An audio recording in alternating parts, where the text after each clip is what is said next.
Who's it gonna be? Who's it gonna be? I'll give you one guess. We're in Amsterdam. There's a bottle of champagne. There's about 17 empty vapes on the floor. And the red light district is right next to us. Woo! There she is. Hello, everyone.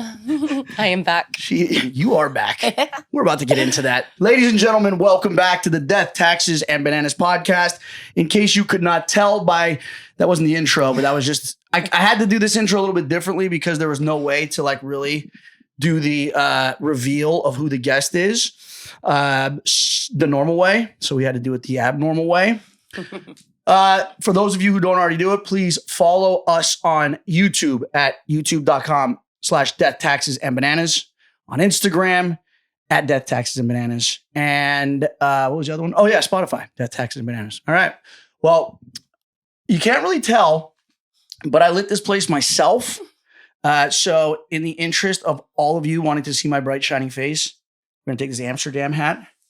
We're going to turn the damn thing around for the rest of the episode here. So I'm really excited about this one. The only way that I could get Nany to commit to doing it was trapping her inside of my Airbnb with flamingos and offering free champagne. Yes. All right. There are certain people who walk into your life and they instantly become more than just a castmate. They become family. Most of the time you meet people in certain settings, in a bar, in a club, I don't know, some other random place. We met on bubble wrap, but we won't get into that. But let's not get into that, kids, guys. you can use your imaginations. Yeah. Through countless seasons, eliminations, heartbreaks, and hangovers, this woman has been my ride or die, my therapist, my sparring partner, and my sister from another mister. There was a time, let's call it a little relationship hiatus, where I thought I might have lost her for good. Yeah. But like a phoenix rising from the ashes, she's returned to the challenge to remind the world exactly who the hell she is. She's raw, she's real, she's an unapologetic emotional basket case, but in the best possible way. And you know what? She's my emotional basket case.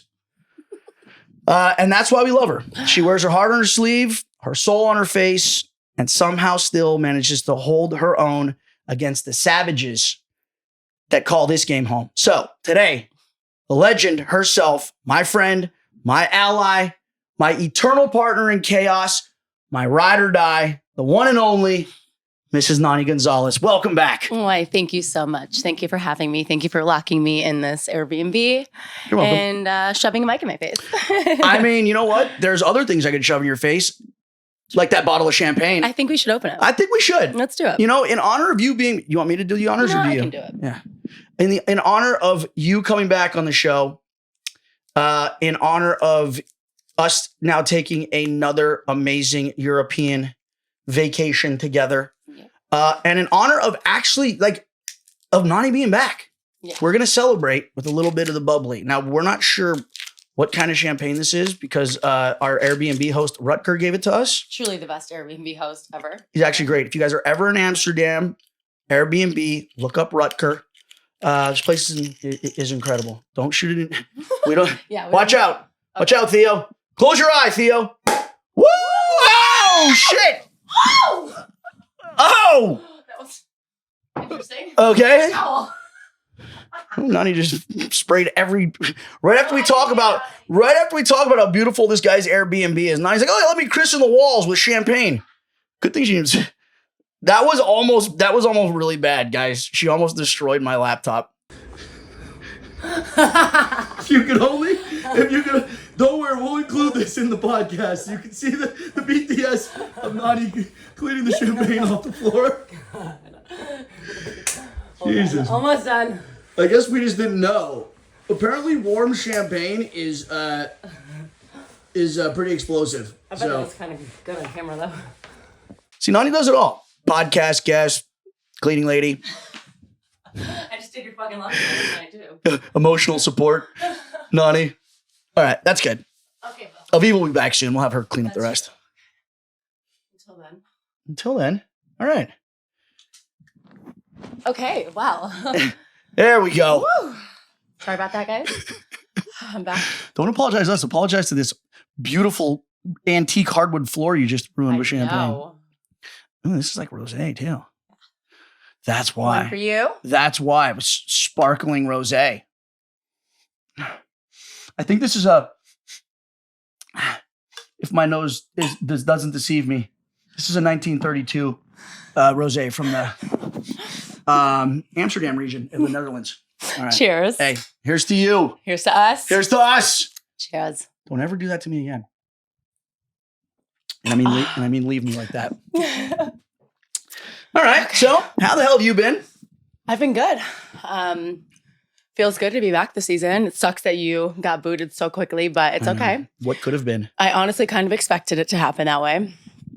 Sadly, but yeah, I had to tough it out without you there, and I had to build my own alliance this time, and luckily it was a great alliance, and we did what we could. It was good. Why haven't we seen you in a minute? Last time we saw you was on Ride or Dies. Yeah.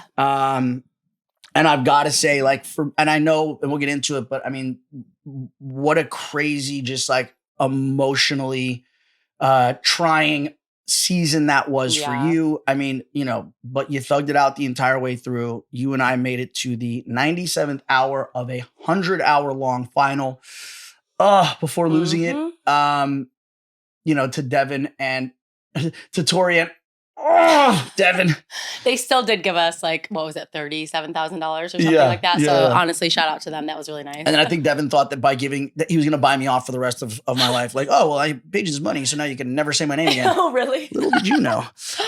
So what have you been doing? So tell us about just kind of the journey that you've been on since Ride or Dies and kind of going into Ride or Dies, just to fill everyone in kind of what was going on. So I mean, Ride or Dies, it wasn't really talked about on the show. Obviously, they did touch on my mom, and obviously I was going through a lot of stuff with her passing and just everything. I was just in a very different time in my life. I was going through something I had never gone through before.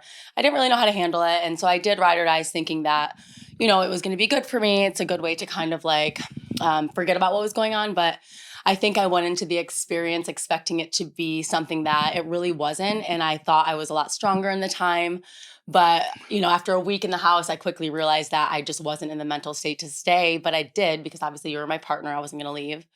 But after that season, I was I really need to take time to myself. I need to just kind of break away from the challenge life for a little bit, reality TV, and just really focus on me and just my mental health and really just kind of just dealing with things that I have never really dealt with in my life. And it was honestly the first time in my life that I really focused on myself. And, I was doing therapy, all kinds of stuff to really kind of dive into just things, again, that I've never dealt with that I was learning how to deal with. So honestly, it was a good 4 years. I needed it. I needed that time to really just be on my own and kind of get my life together, get my mind back together. And so when they called me for 41, I'm sorry. No spoilers.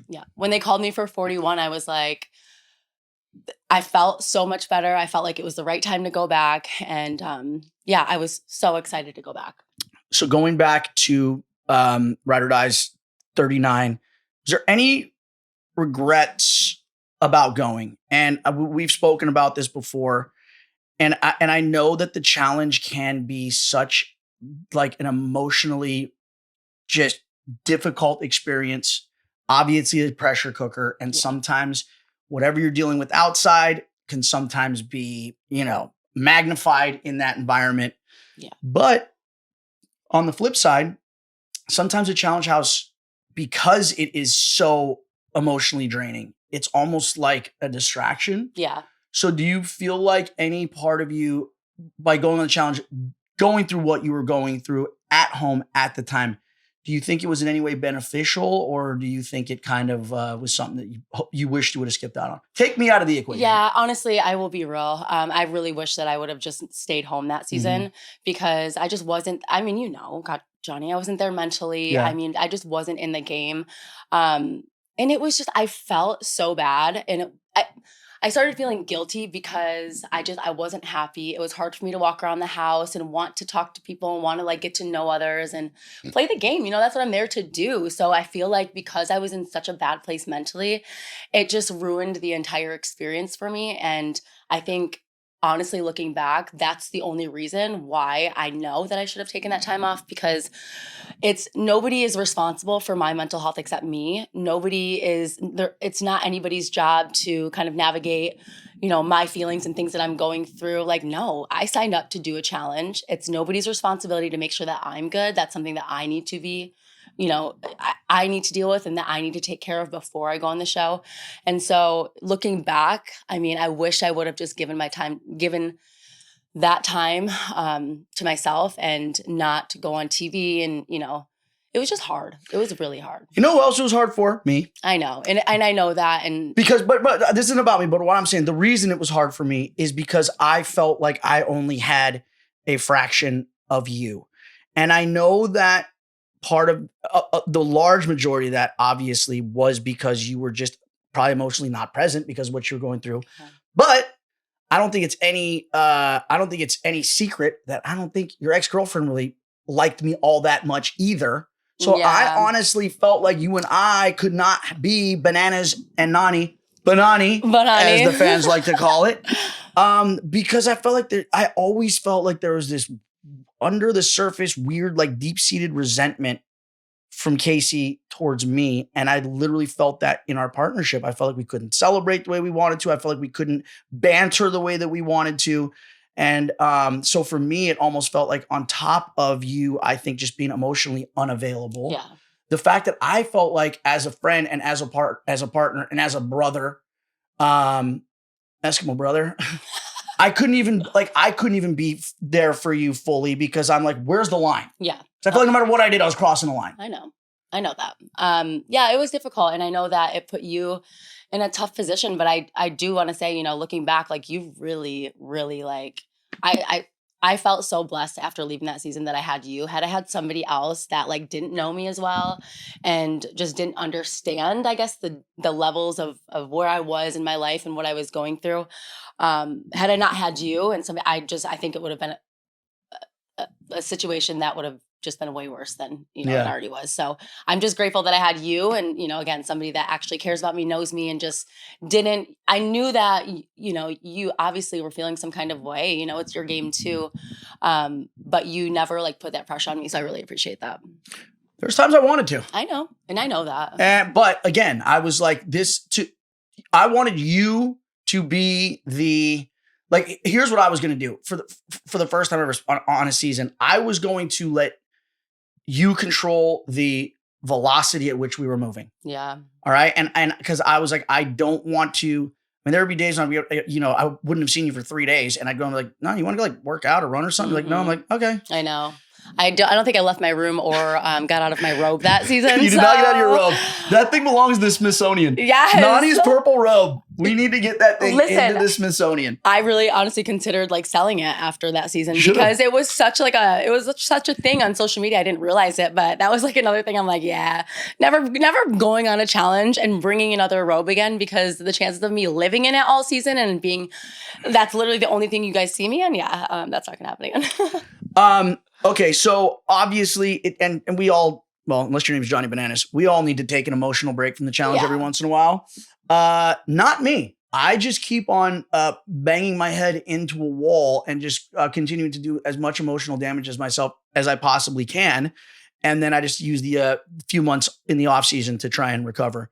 And I think you do a great job, honestly. Of all the vets, I think that you, especially you, which is the craziest because you would expect it to be like so much harder for you, but like you really do just kind of like, how to navigate yourself through all of like the tough times. And I think it's really cool to see. I don't think you even see it as much, but it's not as easy as I make it look. I think a lot of it, the reason that I put what I put out and the things that I think I put out publicly is to give people the impression that I'm bulletproof and that everything that's happening outside of the show, and it's like I just have this never-ending battery that just allows me to keep on going. But The truth is not as easy as that. Yeah. And I mean, this is a very difficult world to navigate. And I think we all have you've dealt with things in your life and in your past that I never have. And vice versa. Yeah, I think we all just have our own way of, dealing with that, coping with that. But I think what has helped me, and this is what I always tell people, is like, I feel like life is a balance. It's a constant balancing act. And the balance is between chaos and stability. And we need chaos in our lives because chaos is this world. It's what we do, that's like kind of like unbridled. That doesn't have any boundaries, but that's where we learn and that's where we experience new things. But what I've done, and I think what's helped me survive, is I also have a very supportive and strong family and friend unit that's removed from this world. Yes. So I'm able to disconnect. I'm able to, when I get home and I have my house and I have my things it's like it's like my fortress of solitude. Mm-hmm. And I have that as my ability to escape and to have my stability. And then when I've healed emotionally, then I'm ready to step back out into this chaotic world. But the key for me has always been 1 foot in stability, 1 foot in chaos. That's like what the yin and yang is. Yeah, I agree. And I mean, it's, and this goes for all of us. But I think that, me going into Ride or Dies, it was just a perfect example. I feel like if you don't have control and stability in your home life, you take that into the challenge house with you and it shows. Yeah. People can see that, Yeah. if things aren't going good in your outside world, then you're bringing that with you into the challenge. And it's just very obvious. I mean, my God, we are living on top of each other. So, yeah. How hard was it? How hard was it? Because I've never experienced this before, but I've seen how hard was it to be in a relationship in the challenge house? Like, how was that different than like past? I will never do it again. I will never, honestly. It just makes the game so much harder. And for me personally, I just feel like, and my situation was obviously a little different because it was a girl. So it's like, not only do I have the pressure of the game, but now it's also, I could be thrown into elimination against her, which has happened, So it's like things like that just don't make it fun, It's just not fun. I would never recommend it. I would never recommend anybody go in and hook up and do what you got to do, have fun with it. But like, as far as like a relationship, I just don't think that if the challenge is something that you want to consistently do, and it's been a huge part of my life for so long, that like once you try to bring like a relationship into the mix, into a game, into a setting like that, for me personally, it was never going to work out. It just wasn't. So what you're saying is challenge relationships are for a good time, not a long time. Yes. And I, ladies and gentlemen, can second that. Because I've been in some situationships that, I also wish I wish I could erase them from my memory. Yeah, I agree. However, but you know what we do? And this is what I always learn about relationships. No matter how bad they are, you always walk away and you've learned something. Exactly. And that's what I'm saying. No matter, because you've never been anything like that before, but now you know what you never want to. Exactly. You don't know a red flag exists until you can see the color red. Mm-hmm. Exactly. And so, honestly, after that, to be honest, I will never date another person from reality TV again. Well, maybe not reality TV, but definitely not the challenge. Absolutely not the challenge. Yeah. It's just too hard. It's just mixing business with pleasure is never fun. And we saw that this season with Will. Like I could have done what I wanted to do or do what I could do to get him as a partner because he was good. But at the end of the day, it's like, I already knew it's never a good situation. And like, we were already hooking up at that point. And then it's like, I don't want, it's too much. It's too much. I don't even really know how to explain. Well, it's hard enough. It's hard enough to have to look after your own game. Yeah. Okay. And then what happens is then you take ownership of another person's game. And that's if you meet. If you're in a relationship and you go in, then it's not only just that.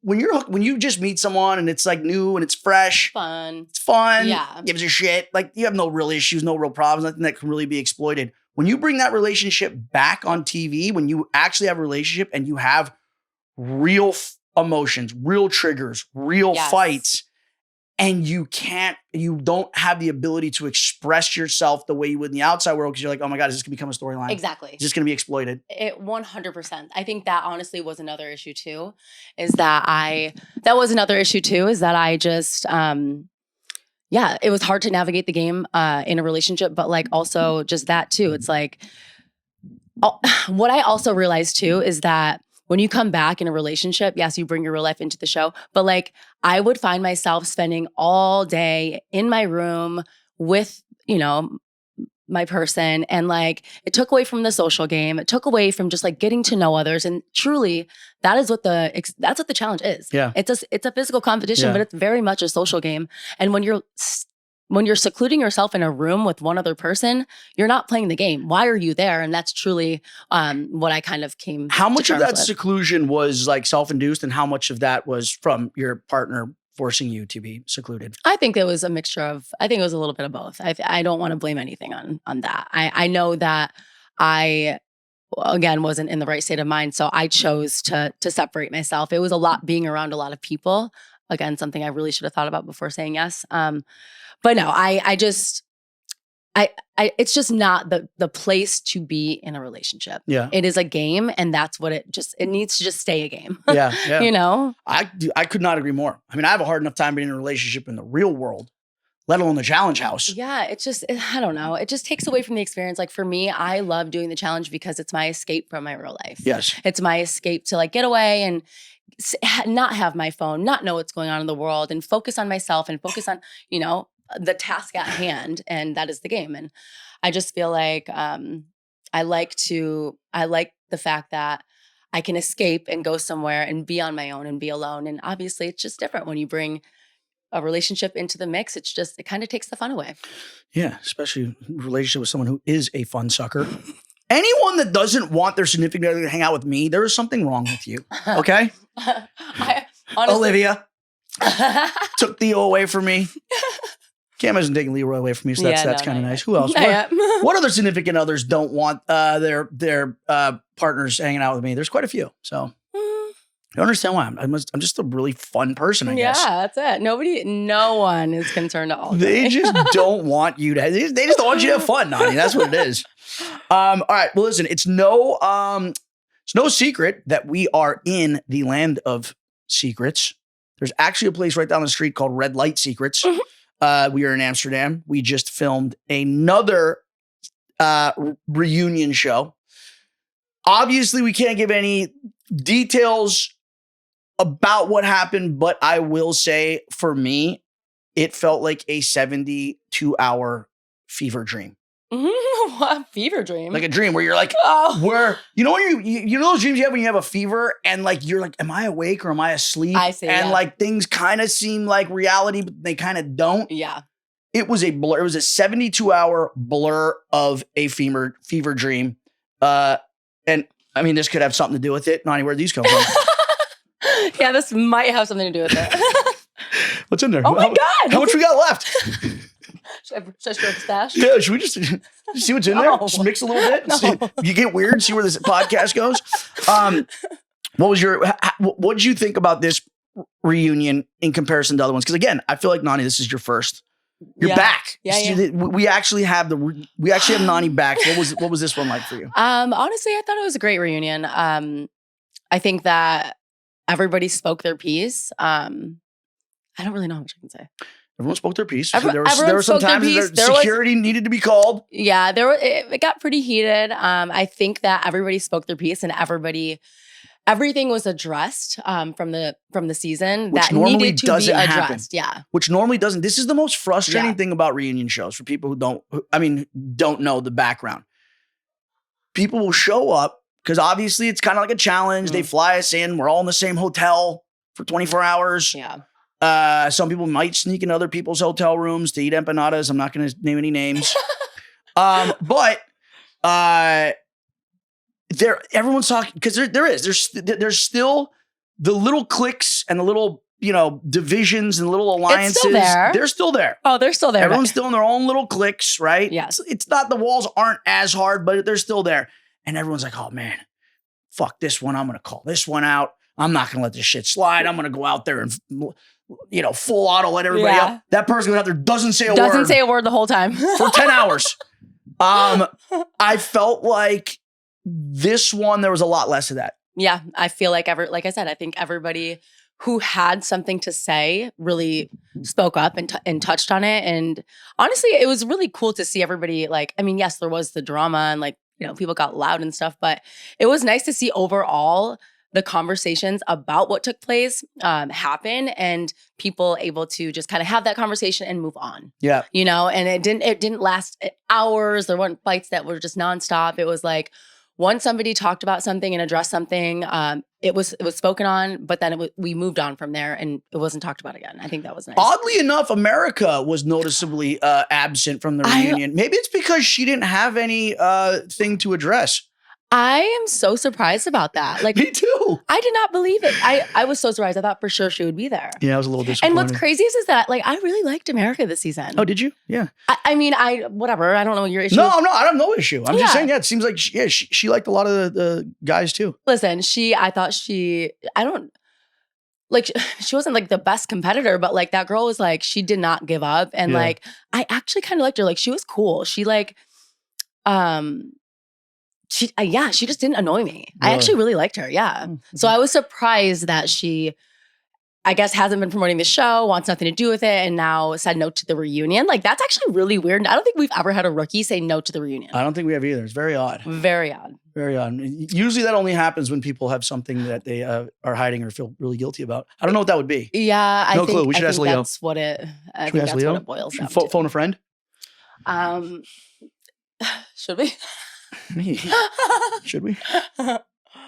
What's up, banana bitch? Oh, there he is, Leonardo. Just want to make sure you made it back in one piece. One of the topics we were going to bring up is why the hell America didn't come to the reunion show.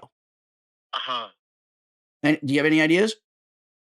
Bro, I honestly think she was honestly just like afraid of like, oh, you know, I don't want to go on the show if Leo's there because I made out with him. Nah. We didn't make out. She tried to kiss me in the back seat, but like it was through you know the openings of the headrest? Oh yeah.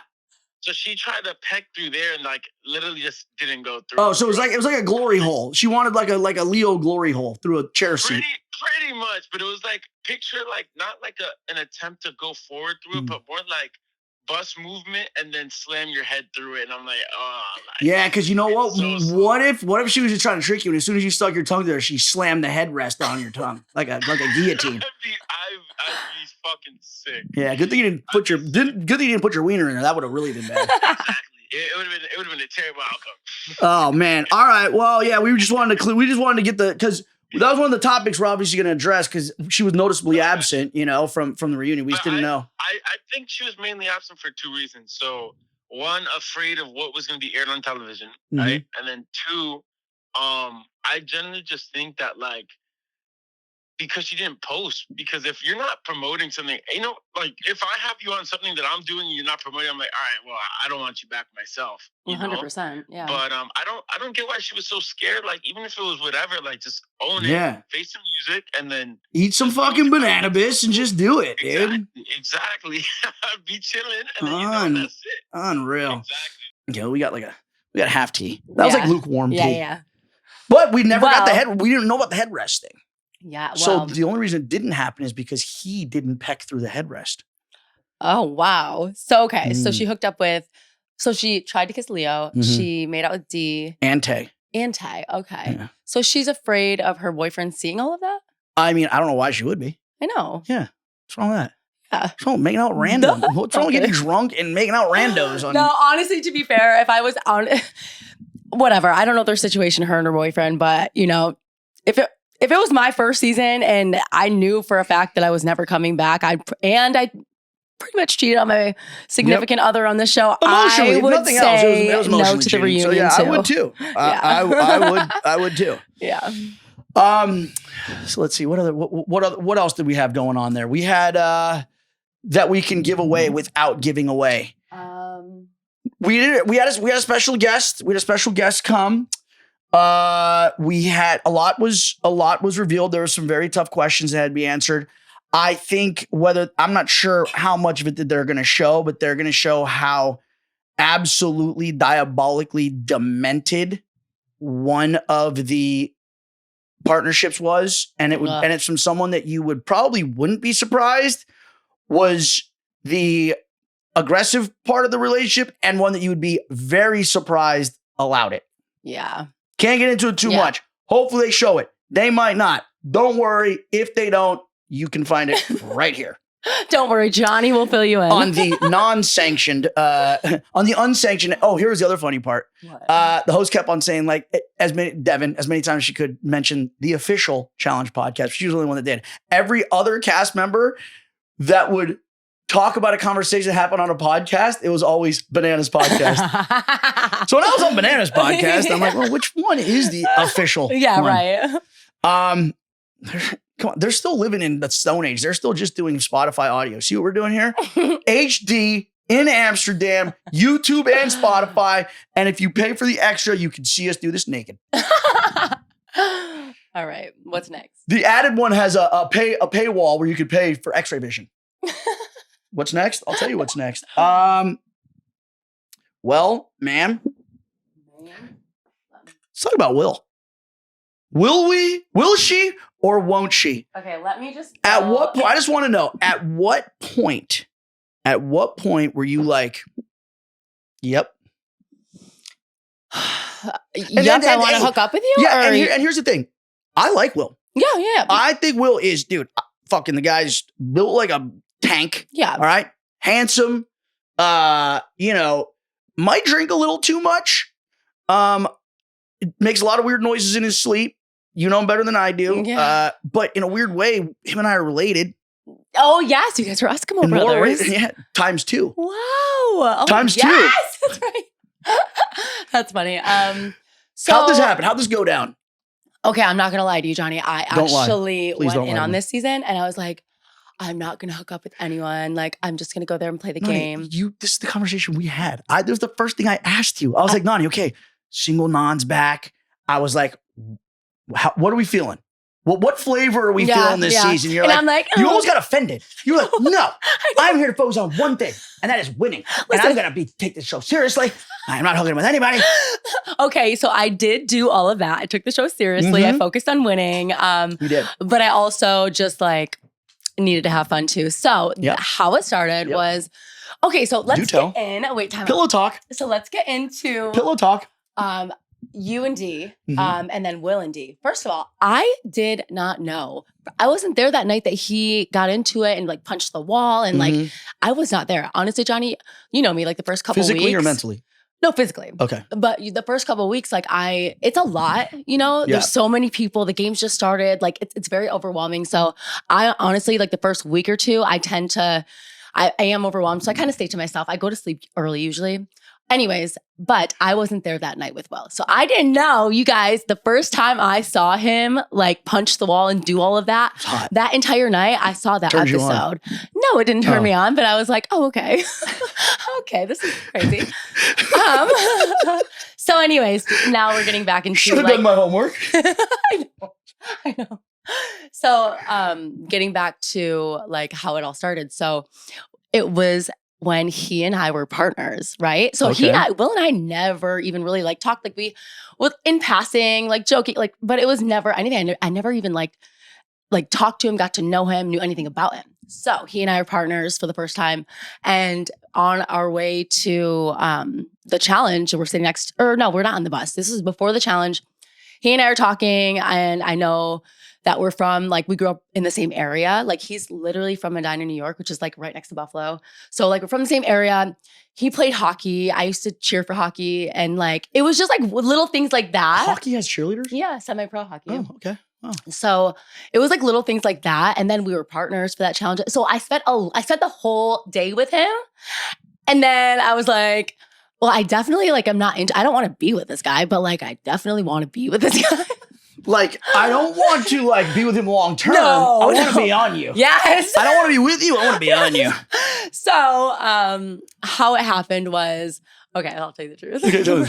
Oh my God. So my champagne. Girl, you tell me. Spill, girl, spill.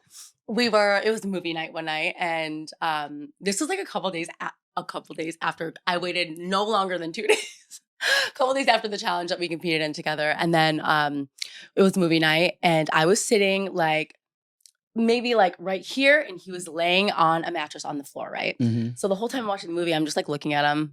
I'm like, okay. Yeah. So I get up and I lay next to him, and then he puts his arm around me, and then I'm like, oh yeah, this feels nice. Yes. Where's this been? I love this. Where's this been? And then if I am being completely 100% honest, and I don't care because you guys know I don't care, but I then whispered in his ear, I want to fuck you. Shut. Just like that. Literally just like that, Johnny. And then he's like, straight up. He goes, really? And I go, I want to fuck you. No drinking. No drinking, nothing. Sober as a I judge. want to fuck you. And he goes, okay, what? And I go, right now. Meet me in the bathroom in 10 minutes. So I think I'm so slick, okay, Johnny? I think I'm so fucking slick. You can't be slick in the judge I'm house. like, nobody sees us. Yeah, right. We're laying on the floor in front of everybody. Everybody's already seeing us. They know what's going on. Yep. And so then I'm like, all right, I'm gonna get up first. I'm gonna go to the bathroom. Meet me there in 10 minutes. So I get up, I run to the bathroom. I think nobody has any idea. I'm waiting in the bathroom. Whose bathroom? Gym bathroom, right across from the gym. The little one right there. Yeah. So everyone's downstairs. So we have like the whole, So I thought. The whole floor. Except for Turbo, So he's probably still working out. Yeah. I think he might have been. But anyway, so I run upstairs to the bathroom and then like, a couple of minutes later, here he comes and then it happens. And then the next morning, everyone's like, did you guys hear that coming from the bathroom? It sounded like someone was crying, like whimpering or something. And I'm was like, it him or you? I was like, I don't know who that, I don't know what that was. Crying. What? What about crying? It sounded like someone was dying in there. Sounded like someone was getting beat up in the bathroom last night. So that was the first time we hooked up. And honestly, it like, again, you know, when I like going into it, like I obviously knew like I don't want to be with this kid and he doesn't want to be with me. Like it's not like that. Yeah. It was very much just like a fun hookup kind of thing. And I mean, I definitely don't regret it. Was it like they showed on the show? Like, you know, they had like the illusion, like the lava spraying out and like the lights and like a train going into a tunnel. I mean, it was good. Yeah. But I think it just had been a while. How long? About 4 years. Stop. Yeah. 4 years. So after 4 years. Explode, Johnny. So hold on, I did explode. I did.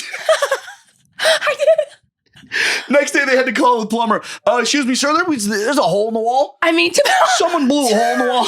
I mean, honestly, to be fair, like I you know, in my interviews, yes, I'm so honest, and I definitely felt that way. Do I think that like it was the best sex of my life? My God, no. That was me. Duh. Silly.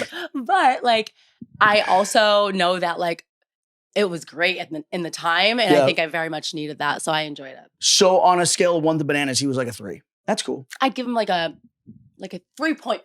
Oh, 3.5. Good, because I'm a 6.5. 4. Okay, so 4 years goes by, and then it changes in the blink of an eye. What do you mean? So you're. Oh yes. That desire. That desire just came out of nowhere. The desire, like peeked out of a closet. Like, oh, hello. Look, when I'm in a relationship, I'm very like committed. I'm not talking about it. I'm saying how long has it been since the relationship ended? Me and Casey? Yes. Well, Casey, our relationship ended maybe 2 months before I left to film. So it had been 2 months since you were out of a relationship. Because obviously when you're in a relationship, you're not even, you know, but there were probably some times you were just like, something's missing here. Something's missing, guys.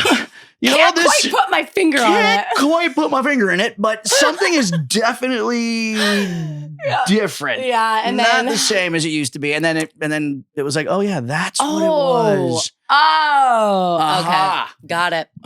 Figured it out. Just happened like that, and then So were you worried at all once the Will and you thing went down? This was going to affect your game in any way, shape, or form? You just didn't care. No, I like I said, Johnny, I totally wasn't even. And it's crazy because I think truly this is like the first time that I've done a challenge. Sober? Yes, but also. Well, no, I meant hook up on a challenge. Yes, but also like it was the first time that I like went on a challenge and hooked up with somebody and like didn't look at it as like, oh, well, maybe I do. Maybe I could like. Yeah. But like, oh, I want to get to know them. It wasn't like that. I genuinely never spent any time with Will. I did not hang out with him. And it sounds so bad, but I don't care. The only time we ever really hung out was like when we were hooking up. Yeah. And like, it was almost kind of like in passing, like, I'll see you in the closet. So what you're saying is you turned into a dude. You know what? I love it. I think so. I think so. You know what? And you know what I'm saying? And you know I think. What? There's something that was just different about you this season that even when I used to know you in the past, I feel like from what it seemed like you came into this season and you were taking ownership of every single decision that you made. Yes. Yeah. Everything, whether it's the way you played the game with Will, with we're going to get into it, your beef with Aneesa. Yeah. It almost seemed like everything that you did, good, bad, or ugly, you were in the driver's seat. Mm-hmm. And it seemed like in the past, obviously on past seasons when, you had your drunk hookups or whatever, it seemed like, I was inebriated, I was drunk, maybe I shouldn't have done it. I kind of, maybe I should, maybe. This was like, the way you just explained it is it was like, this is what I wanted. I'm taking ownership of this entire situation. Yeah. I'm feeling no regrets about it. None. And this is just what I want to do. And I'm coming, and it's like, I am. And I think that is something that had been missing from you for such a long time, because it seemed like the Nany that I used to know and the Nany that we know now, she was gone for a little bit. And it seemed like she wasn't making decisions for herself. And it was like decisions were almost being made for you. And I've got to say that, like, for me, especially I felt like I'd lost you for a while. And just hearing these stories and just seeing the way you played this season and you just coming back with this I don't give a fuck attitude, like new and improved, like I'm so happy. No, I am honestly, thank you, because truly this is the first season I've ever left where like I've done past show. I mean, we've been doing this for so long. Obviously, we're gonna make mistakes. We're gonna do things that we're not proud of or things that we regret. And I've been in that position many times. But this was the first season that truly any decision that I made was made because what is the word I'm trying to look for? Like every move I made was intentional. Yes. There was never a question about it. And if I did question, I allowed myself the time to sit in those feelings, those thoughts, those emotions, and make the best decision from there. But like, every no second guessing. No second guessing. Every move I made was intentional. And thank you for like recognizing that, because again, this was one season, like I said, I left and it didn't matter what decision I made. I know that decision was made intentionally, and so I don't regret it. Yeah. And I wasn't drunk in the process. Yes. There were no regrets in that sense either. Yeah. So like, it was great. Do you feel like, sometimes it's almost like you have to go through, a emotionally or a crazy experience in order to come out and be like, oh my God, like in order to discover yourself? Do you feel like in any way, shape, or form? And again, I know there's probably a lot of, very supportive and positive aspects to your prior relationship. Mm-hmm. But do you feel like there was any part of that almost brought you to a point once it was over that's like, it's almost like a rebirth in a sense? I feel reborn. That's how I feel about you. Yes. I that's actually the like best. You're dripping with placenta. That's the best way to put it. And truly, that's how I felt. Yeah. After this season, once filming was over, I cried because like once the mic was off and once it was all over and, I'm in the car on the way to the hotel and, I cried because it was like the first time that I really played this game just for myself only, because I'm such a loyal person and I always want to like, don't get me wrong. I'm always going to go in and and that's why I can work with people. People can trust me because I am a loyal person and you know that. So like, you don't tell me. Yeah. So it was just nice to like, obviously I'm going to do what I can to help my people. But at the end of the day, like I was also just very, very focused on getting myself to the end. And usually I put people before me and that's just something that I've dealt with or I'm working on, I should say. But I didn't have any regrets. Everything that I did this season, I'm so proud of how I navigated myself through this season, getting to where I got to and who I got to with. And, I just thought it was great. It was nice to see. It was nice to see a group of girls come together and really stay solid and loyal. And what's so great, and again, about watching, there's such a clear distinction, such a clear divide. And I think maybe had I stayed and had I been there and had I been more of a part of it, I wouldn't be able to see it from the perspective that I see it. Because I think a lot of times when it comes to like your past games, maybe Leroy's, it's like when I'm there, it's almost like you guys aren't necessarily playing your game and you feel like in a way you have to play mine.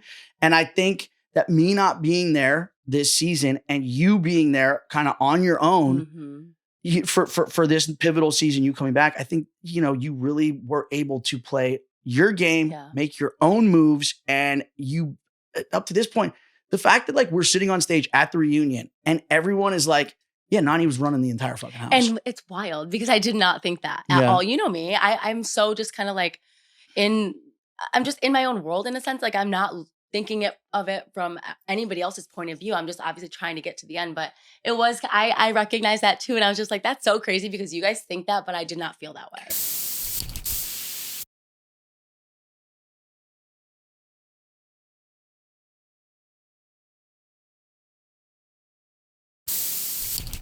There's the Closet Alliance. There's the girls upstairs. Yeah. You know, and this reminds me so much of the dynamic on season 4, Battle of the Eras, between Bananas Angels and the other side, right?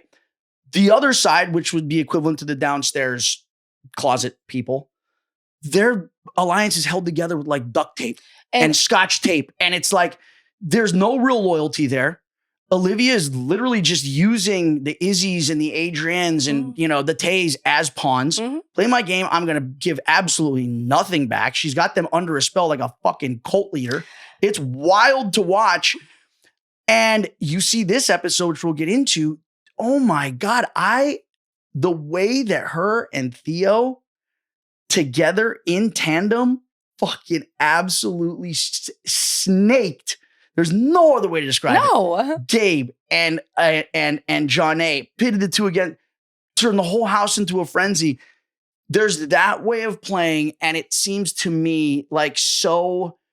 I mean, listen, it is one strategy, but for me, how do you play that way and then turn around and be like, yeah, I played a straight up game? Whereas I feel like the upstairs, your alliance, you guys are making your moves, but yours is built on actual loyalty, actual friendship. And that distinction could not be any more clear than it is, you know, especially at this point. Oh, 100%. And that is the one thing that like all of us girls, like, I don't know, like, I know that it might look like the group upstairs, like my alliance is like cliquier, like Mean Girls. I don't know what. Yeah. But at the end of the day, I don't care because I know that like I said, we came together. Every move we made was in benefit for each other, not just one person. We all benefited from every move we made, and we didn't make moves unless it benefited all of us.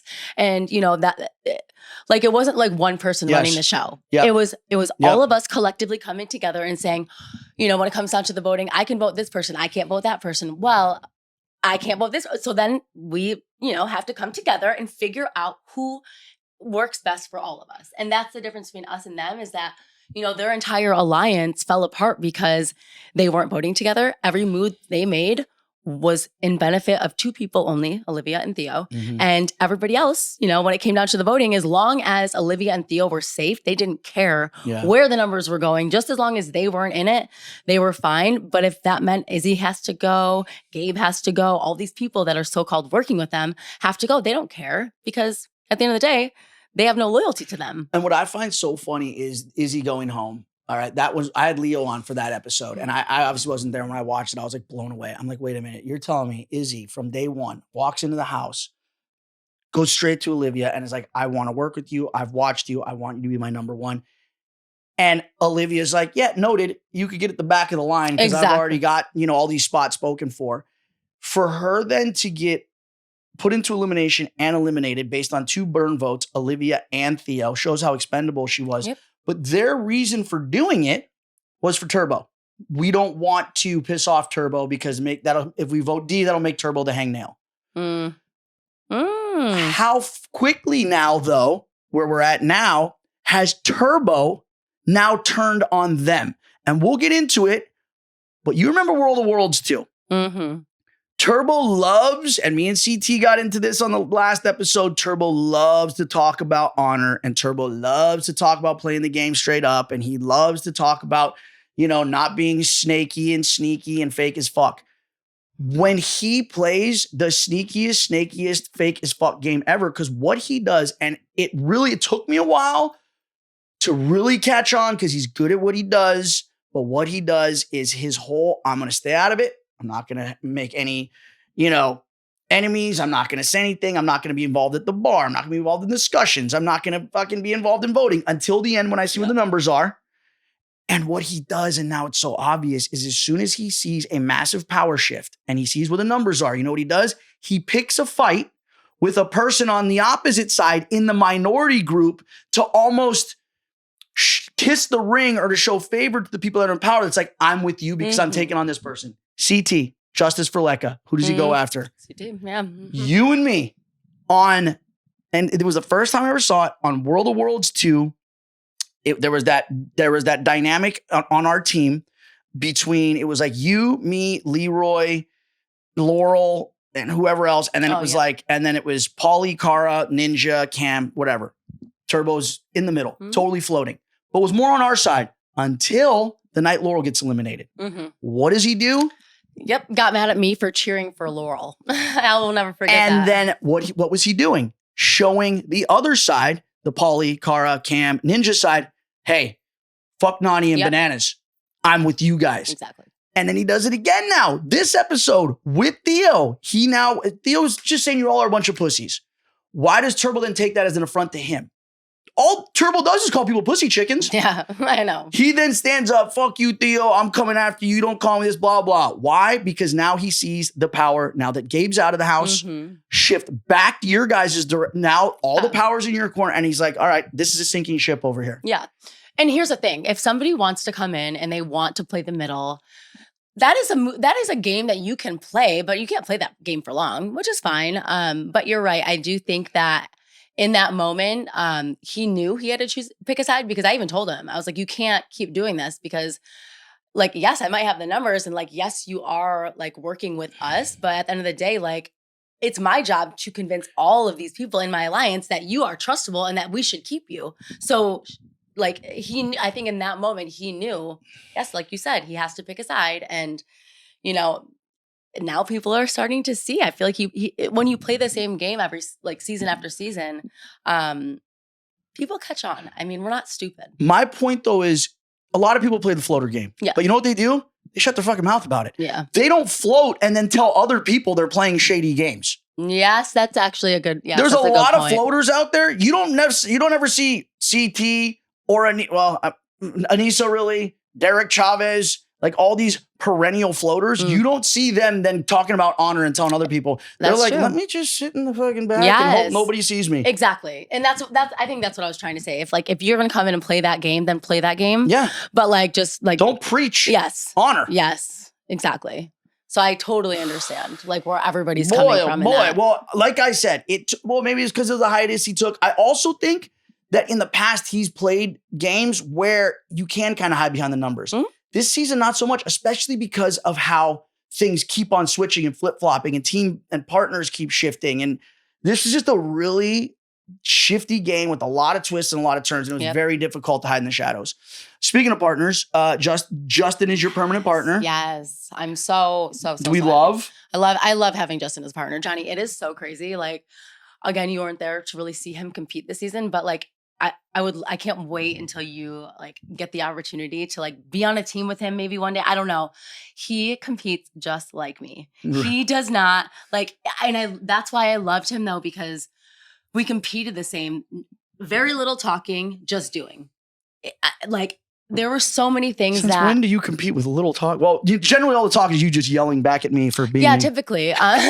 But no, I guess what I'm trying to say is like he's a doer. He's a worker. Like he doesn't complain, doesn't talk, nothing. If there is something that he has to do, like he just does it. Doesn't mind being on the bottom. Fair. But no, he's a really good partner. And honestly, when it came to like playing the game, he really was so fucking ride or die for me. Like any decision I made, he had my back regardless of what was going on. And for me, I thought that was amazing. Like totally I underestimated. That. So underestimated. Totally underestimated. But that's great though. I told him, I said, use it. Did you ever see the show Cheer? No. Watch it. My ex, who we shall not mention, was like, oh, we should. It was when it first came out. I think it was during COVID. Borrowed Cheer. She said, we got to watch this. I'm like, dude, I want to watch a show about cheerleading. When I tell you, you want to talk about fucking intense, what they have to go through, because it's like, Navarro has traditionally been like the powerhouse school for these like cheer. It's not cheerleading like for football games. It's cheerleading like choreographed, crazy, stunty dance. It's like a fucking dance choreography. Yeah. But the shit that they do is so technical. And it is and there's so many people doing it simultaneously that if one person fucks up, it fucks up your entire. Yeah. And the coach is like this like crazy, like, I mean, just machine, dude, that just is, and they win every year. And I was watching this. I was getting anxiety and getting Really? stressed out watching it.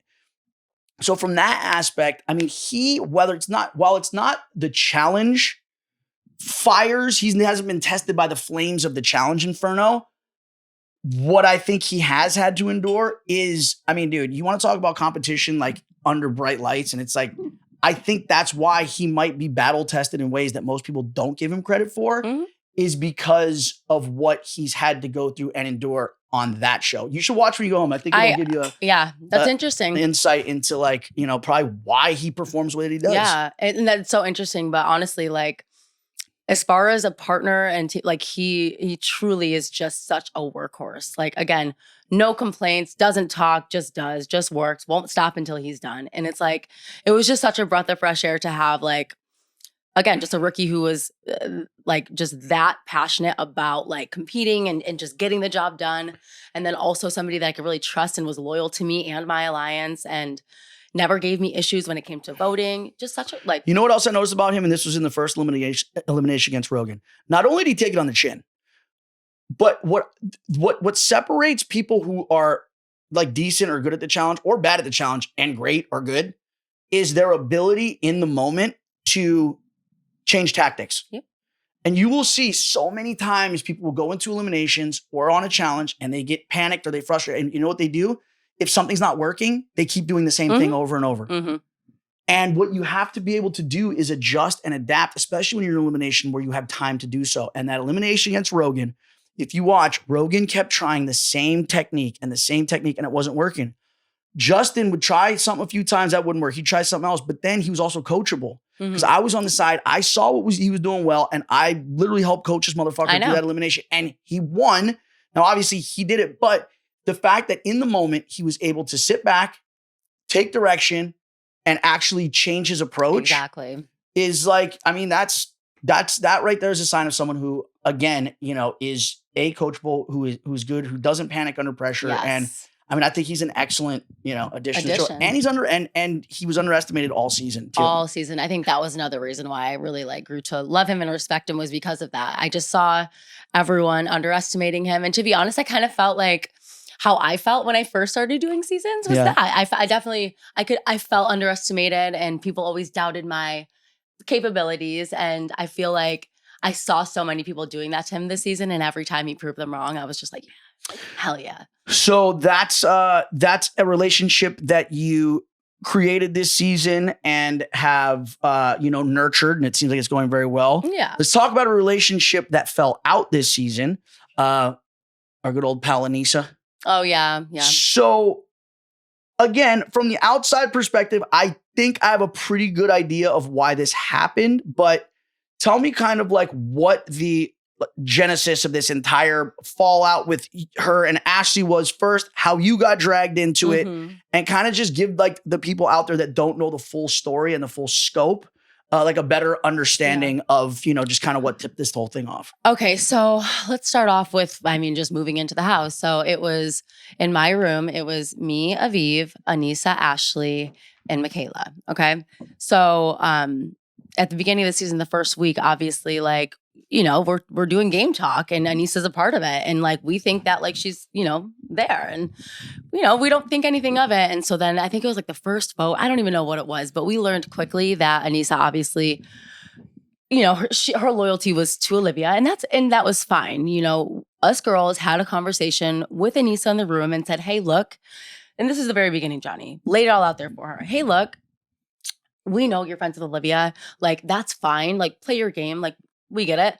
But just know, like, we're no longer talking game in this room around you. So, like, don't feel weird or like we're like being sketchy, but like we are no longer talking game with you. Yeah, you're out of the net. You're out of the trust. Yes, you're out of the circle of trust. But it didn't change anything in our room. It didn't change the energy. We all still had fun. We still talked. We still, like, her and Ashley, all before they got into that fight, like, they were good. Like, everything was good, regardless of who was voting with who.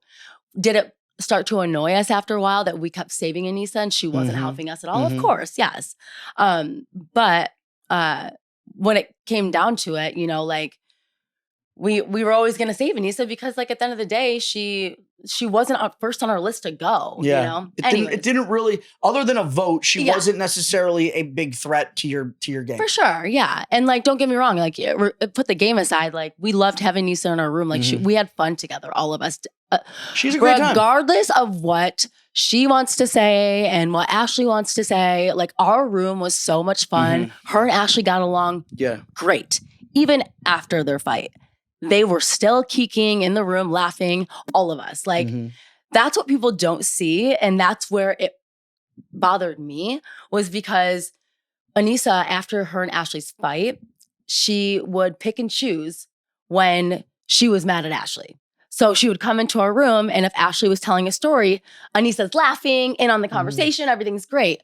But, you know, the next day, if Aneesa is upset at Ashley again, and now she wants everybody to be mad at her. And if I'm talking to Ashley, she's got an issue with me now. And I think those are the little things that I kept picking up on that I never addressed, that I just kept to myself and just kept moving, pretended like it didn't bother me or like whatever, because I never wanted to address it because I thought it was so stupid. I'm like, Aneesa, like I'm no better friends with you than I am Ashley. So like that has nothing to do with me.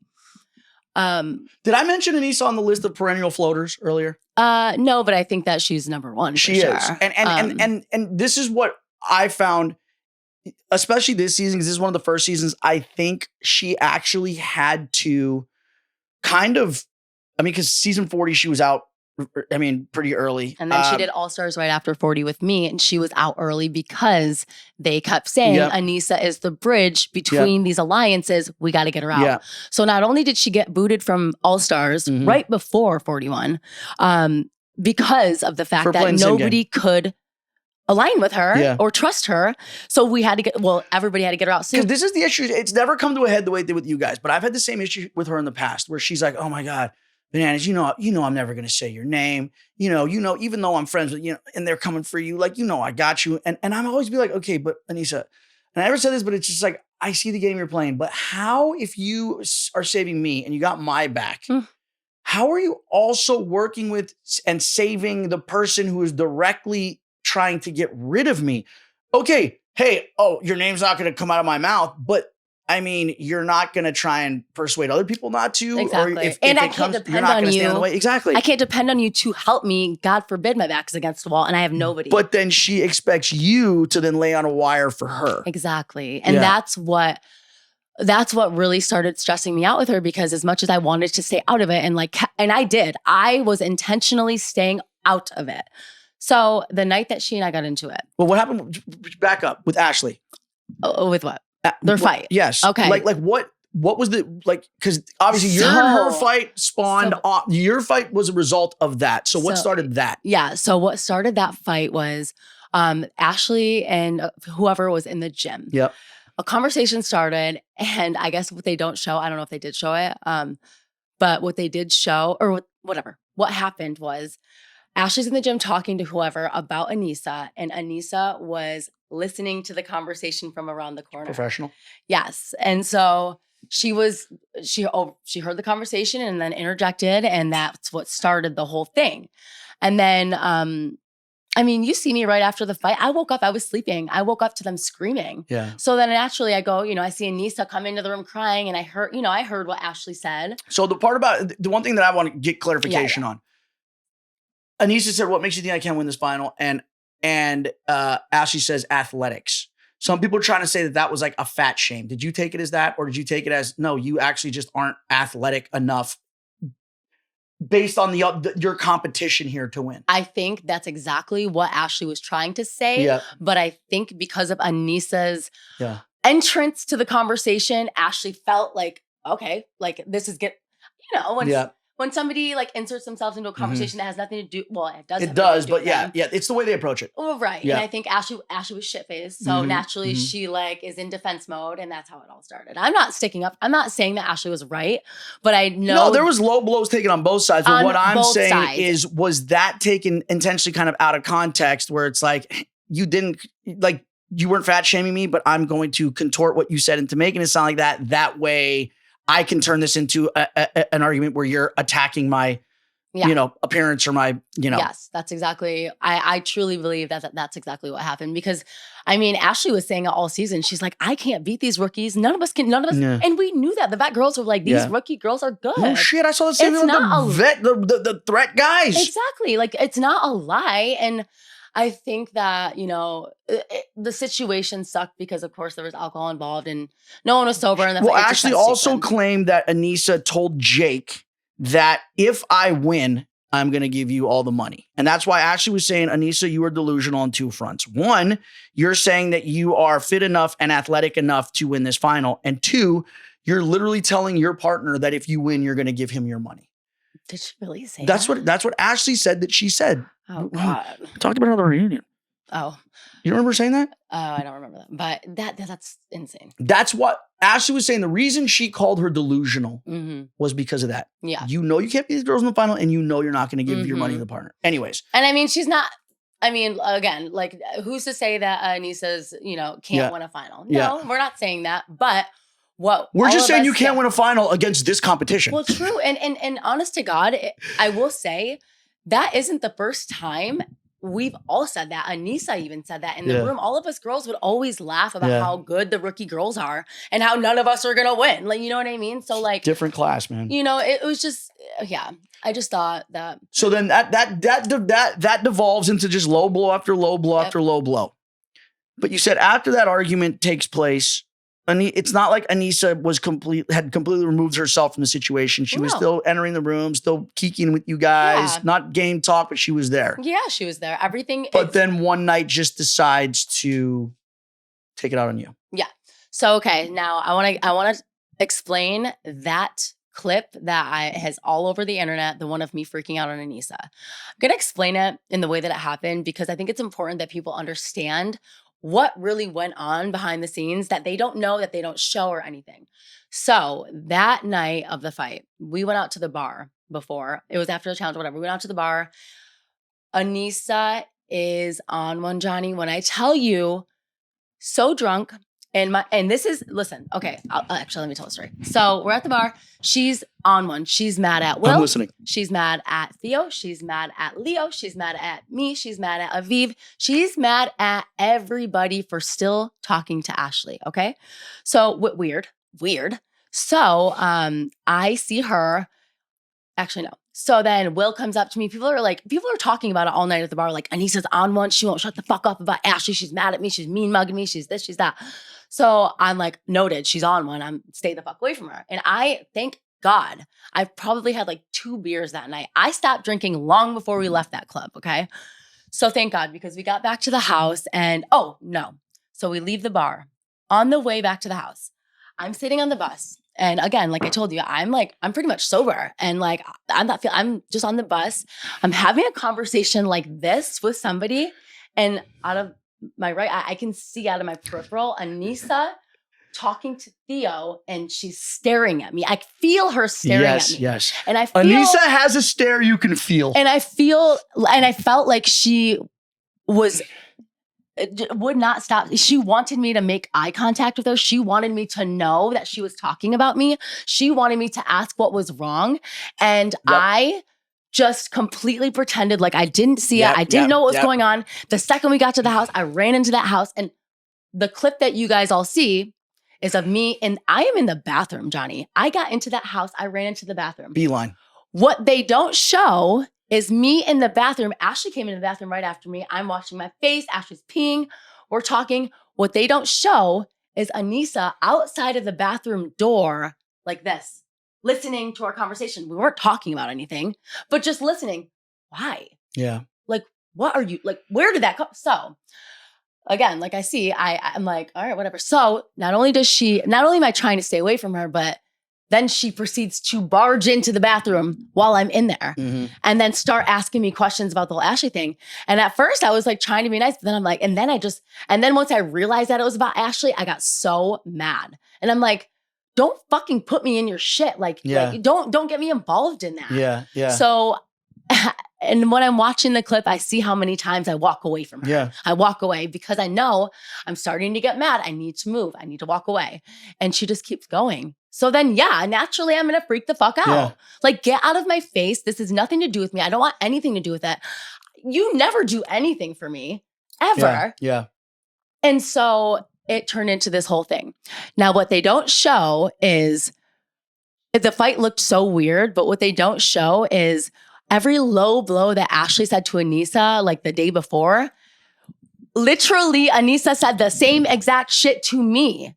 So everything that Aneesa wanted everybody to be mad at Ashley for doing is Insane. exactly what she did to me, but they never aired it. And I never made it a big thing. I literally, like, the shit that she was saying to me, Johnny, it was so fucked up. It went on ask anybody. It went on forever. She was screaming the most fucked up shit in front of all of the rookies. And what did I do? I literally stayed in my room. I stayed out of it. I did not, and I kept away from her. But all they show is of me snapping on her. That's reborn Nany. But can I tell you something? You snapped, but I felt like it was so justifiable. Oh my God. Everything that you said, even I feel like your energy, like I know she was mad at you smacking your hand, but it's like, it's almost to a point, like you said, this was not something that happened the next day. This was like a week. This was an ongoing thing that had built. Yes. And again, what to me is crazy is, Aneesa, it's not like we are in this alliance. It's not like you're doing me any favors. You were essentially working with the other side, and you're in the room, or you're not in the room yet because this is when she moved out, but you're working with the side that is actively trying to get rid of us that we're working against. And you expect me, for some reason, to then have your back over Ashley, someone that is working with me. Since the first day. And somehow you are going to, pinpoint this on me for not being the one to like tell everybody else to also be mad at Ashley. It's just like it was a wild, and that's why it's almost like you weren't necessarily mad at what she was saying. No. It was almost like you're mad at the lack of just awareness and common sense and just fucking like just awareness. Thank you. Exactly that. It had nothing to do that I wasn't mad that yes, I was mad that she was putting me in that position. However, I was mad that like it was even a thing. Yeah. I thought it was just so childish. And like, we are all grown women. We're all adults. Like, again, it came out of nowhere because like I said, even after the fight with her and Ashley, they were still kikiing in our room like nothing happened. So like, if you can't pick and choose when you want to hate Ashley and then pick and choose when you want me to hate her too. Like, no, that's not how it works. So, yeah. Where are you guys at now? Look, here's the thing. Like, I mean, Aneesa and I weren't best friends, like, by any means coming into the season. I hadn't spoken to her since I last saw her on Ride or Die. So, like, I don't hate her. Like, I've known her for so long. Like, it is what it is. But, like, I genuinely have no interest in, ever confiding in her with anything, talking to her about my personal life, things that I've gone through. Like, those conversations will never happen again between me and her, and that's okay. Do I hate her? No. But do I know where I want her to stand in my life? Yes. I want her to be far away. Do you feel like there were things that she did this season and maybe after this season that you kind of took like as I don't know, as moves that somebody who was your friend, had your best interest in mind and actually cared about you would make? Yeah. So, you want to know a couple things? Yes, I do. So we're here. Yeah. Duh, spill the tea. So, after the season, so first of all, let me just start by saying, while I was on the show and I hooked up with Will, granted, Casey and I were broken up. I didn't owe her anything, but in the back of my mind, I was like, well, goddamn. Now this is going to air on TV. Like, I couldn't come back and do a season without hooking up with somebody. Like, I felt bad because I just didn't want her to find out on social media. So I had a conversation with Aneesa multiple times about how when I get done filming, I'm going to go home and I'm going to hit up Casey. I have to get my dog back. I was like, I'm going to let Casey know about me and Will before social media does. Probably should got your dog back first. So what happens is somebody calls Casey before I do. Before they leave the country that they were in filming. Was it me? Aneesa called Casey and told Casey that I hooked up with Will. So, okay, but also for what reason? She thought she was doing something, but little did she know Casey was already in another relationship at that point. So like, there was nothing she could say. It reminds me, you know what it reminds me of? You know those people, and Dad, hate to throw you under the bus, but my dad's one of those people that when there's he loves to be the bearer of bad news. Mm-hmm. Yeah. You know, there are some people that love that just they get it. They get a thrill of being the bearer of bad news. Aneesa strikes me as that person. Yes. That almost wants to be the bearer of bad news, but say it is in a way of like she's not spilling tea. She's just reporting facts. Or it's like, oh wait, you didn't know? But I didn't know. But the best part about it is, like I said, she instantly got done and went and called Casey, had to be the first to tell her, thinking that she was doing something. But of course, like I said, Casey was already in another relationship at that point. But so, okay. Not only did she do that, but do you know that she hooked up with somebody after we filmed too? Mm-mm. She fucked somebody.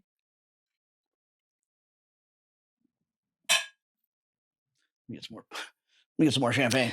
She fucked somebody after she's done filming, because we don't know how. Wait, so you're saying after Aneesa leaves the show? Yes, when we're done, when the show is over, okay, Aneesa not only hooked up with Will, but I'm sorry? Yes. Did what? She had sex with Will, but not only did she do that, she also called. Which Will? Which Will are we talking about? Will. So wait, Johnny, not only did she call Casey to let her know that I hooked up with Will. Oh my God. She also had sex with Will. Are me and Will Eskimo brothers ×2? Did my family just expand? Listen, I honestly, I didn't care about her. I don't care about her fucking Am I related to Aneesa? Yeah, right? But it's just so weird. It's like, what did I do to you that made you hate me so much that you find it necessary to call my ex-fiance, if we're gonna take it there, you're gonna call my ex-fiance to let her know that I just fucked some guy that you actually just got done fucking. Do you know how that sounds? That's weirdo behavior. That sounds like something you do when you actually hate somebody. But yet she tells me that she looks at me like family and like she's my sister. Don't ever put yourself in that same category as being my sister. It sounds like. You are not my sister. My sisters would never do anything like that. And that's insulting to even think that you could even be on that level as my sister. So anyway, so that's the tea. I don't even know where we go from. I don't even know where we go from here. I know, isn't that wild? Unbelievable. Yeah. So, I mean, so I asked Will if he did, and he said no. And I believed him because I was like, oh, whatever. It's probably just rumors. You would never. But I also didn't care enough. Yeah. So I was just like, to be like, is this guy going to tell me the truth? I was like, did you have sex with Aneesa? And he goes, no. And I was like, oh, okay, whatever. And I genuinely thought it was just a rumor. I didn't think anything. I didn't think twice, didn't think of it again. And then at the reunion, that's when I find out that they actually fucked after filming. And this was right before she called Casey to let Casey know I fucked Will. How weird. That's diabolical. It's just strange. No, here's what's diabolical about it. If it was a situation where, you know what? Because of what you did to me and the way you treated me in the house, I want to do everything I can to ruin you. Yeah. And I hit you where it hurts. But to leave, to do that, and then to be like, why aren't we friends? It's like, what? Wow. So literally Damn. It was just so. You know what they call that? Some hoe ass shit. Some hoe ass shit. But whatever. Her and Will can have each other. I don't care. But I think it's more so holy shit. I see her for who she is now. And honestly, that's okay. I don't hate her. I just know that she and I have two very different definitions of what a friend is. And to Aneesa, everybody is her friend. Yeah. And again, she has a different definition of what friendship is, and that's fine. But my definition of friendship is completely different. And that's just not something my friends would ever think to do. Wait a minute. Yeah. You're telling me that your definition of friendship is not making comments about you that are so mean they can't be played on TV. Exactly. Then calling your ex-girlfriend and telling you bang the guy and then banging the guy that she said that you banged? Yes! That's not Mic drop. That's not part of your definition of true friendship. But what kind of friend are you? But I'm a mean girl, right? I'm now questioning our friendship. But I'm a mean girl. The whole internet thinks that I'm such a terrible person, and they have no idea that I literally was Do you think there's mushrooms in the champagne here too? Because I'm not sure if I actually I think what I just heard was a head trip. Is that wild? That is fucking beyond wild. I genuinely What the hell's in this champagne? I genuinely could not believe it when I heard it. I didn't. But anyway, so that's the tea. God. If only we had somebody here that could or could not corroborate this news. I know. Our baby. Oh, Johnny, should we let everybody know that you and I just had a baby? We should. Now, we were going to bring the crib down here. We were.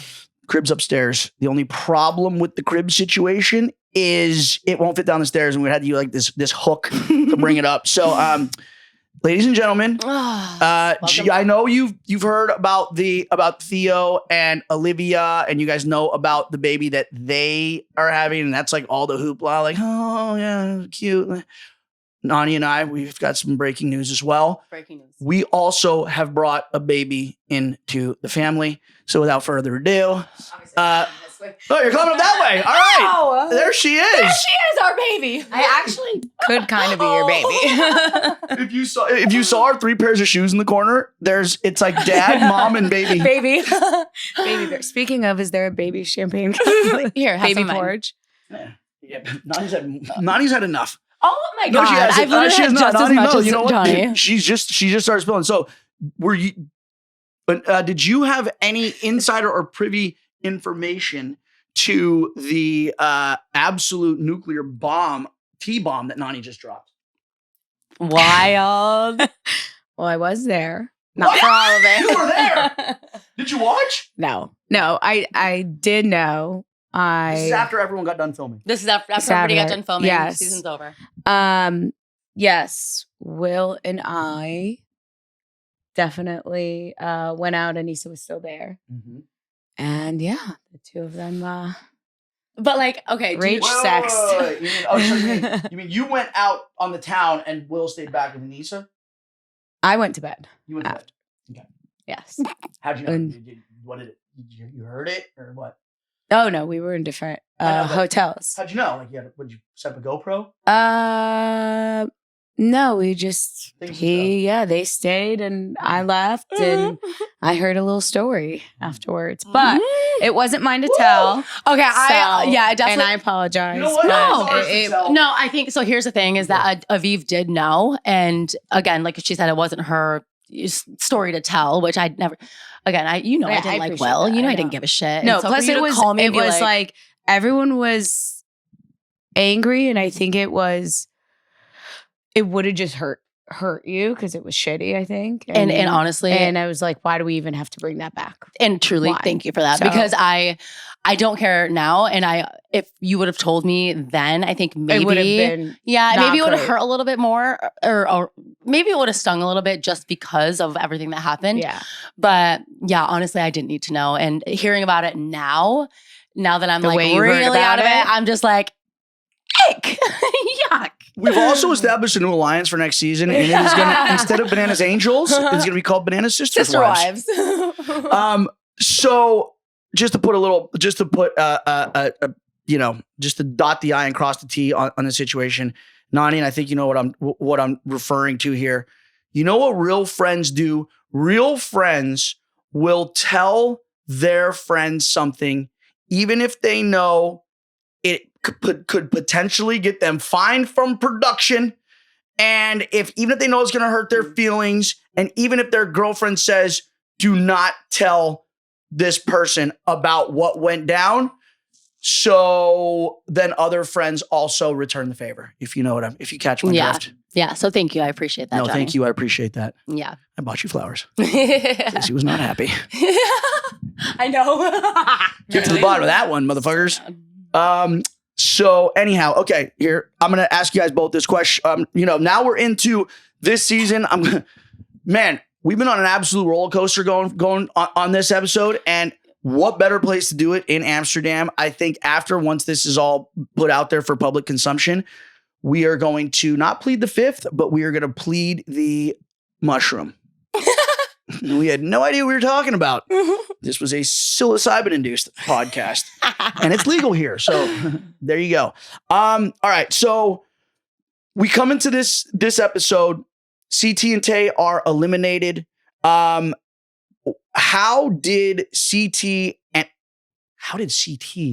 end up being voted into an elimination by the house? This is something we don't see very often. So when I was there, still had a very strong hold on the game.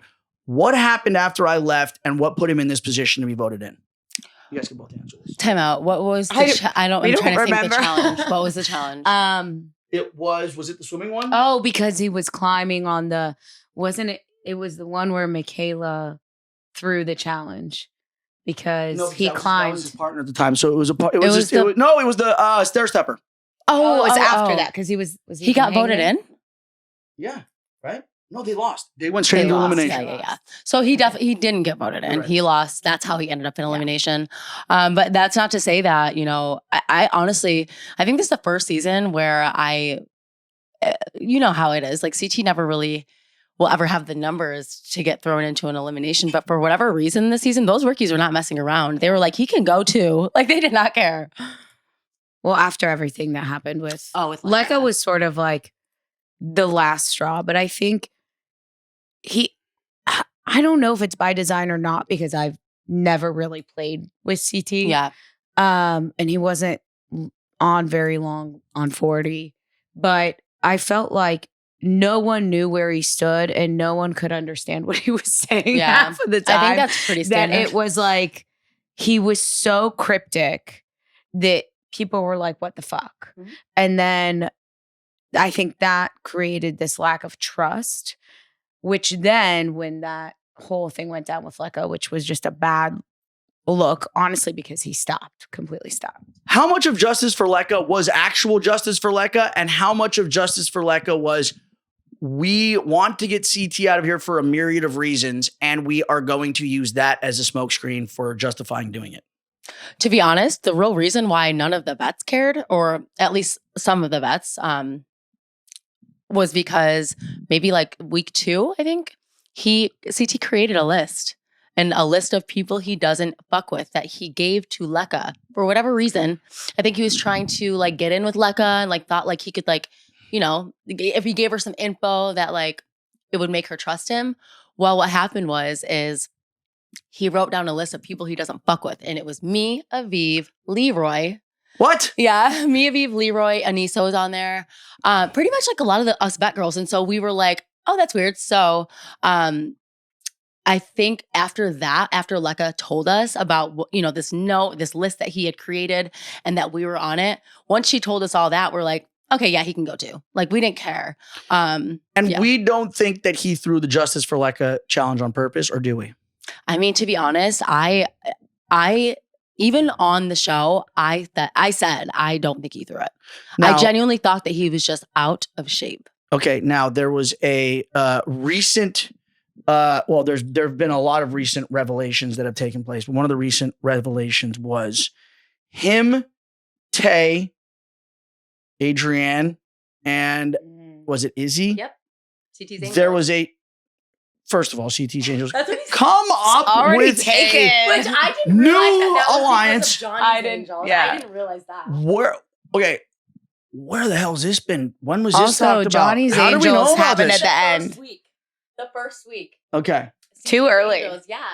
Again, like I said, like I think he just was talking too much and trusting too many people because CT was just talking too much and trusting too many people. It was weird because he's never one to really open up and talk about his game or who he's aligned with or ever. But don't you feel like from the little that I know of him, I felt like that was thought out too? Or do you think that was a stupid move? I don't know. I don't know, honestly. I mean, I don't know that any of us followed his game this season. No. Like, I was like, I don't know what he's doing on purpose and what he's not. So therefore, everything is on purpose, or is it? I mean, that's not. I mean, you're.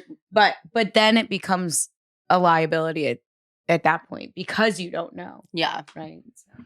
Okay. The big. I mean. Absolutely monumental move, I think, of this entire season takes place this episode, just because of how absolutely diabolically manipulative. I'm also going to say impressive, okay, because what Theo and Olivia managed to do is, I'm not going to lie, is it manipulative and is it shady as fuck and is it, the black mamba of snaky moves? Absolutely. But it works. And it was absolutely impressive the way that it happened. So there's so many moving parts to this decision. essentially going into this challenge, the downstairs closet alliance, Olivia, Theo.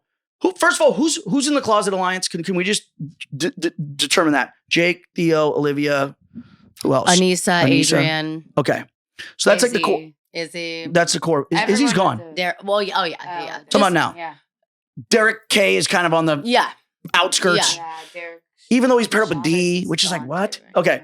So the challenge, which was, I mean, I always wonder how producers come up with these fucking insane challenges. But basically, unfortunately, you and Jeremy come up on the wrong end of the stick. Yep. Directly into elimination. Get back to the house. What goes down from here? Because this is like, what's crazy, and you know what I feel bad for mostly, and I think everyone does? Jonna. Yeah. I feel so bad for Jonna.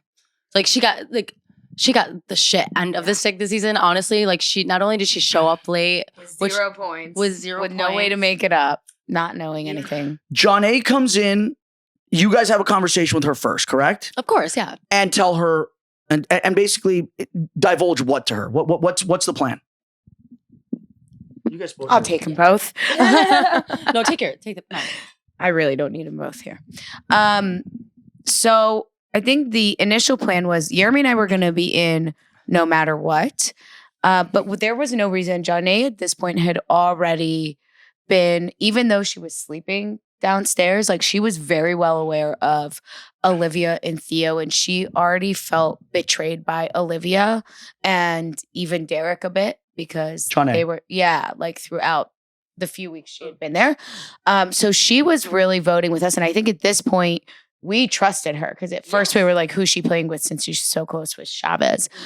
So anyway, we were not going to vote her and Gabe in.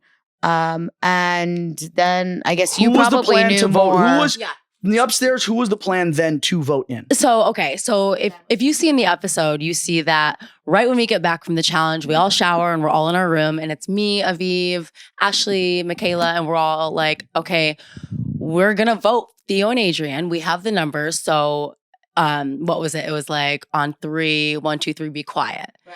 And so once that happened, and we knew that we had the numbers for Theo. It was the plan to be quiet was so that nobody knew who we were voting for, where the numbers were going, and that way nobody could stake a claim. So we wanted it to all be almost like a last minute thing, people think. So, and did you need Jonna for this vote? Well, we didn't need Jonna. We had the numbers without her. However, I ended up telling Jonna that night because you know me, I've known Jonna forever. 1, 2, 3, be quiet. Hey, Jonna, guess what?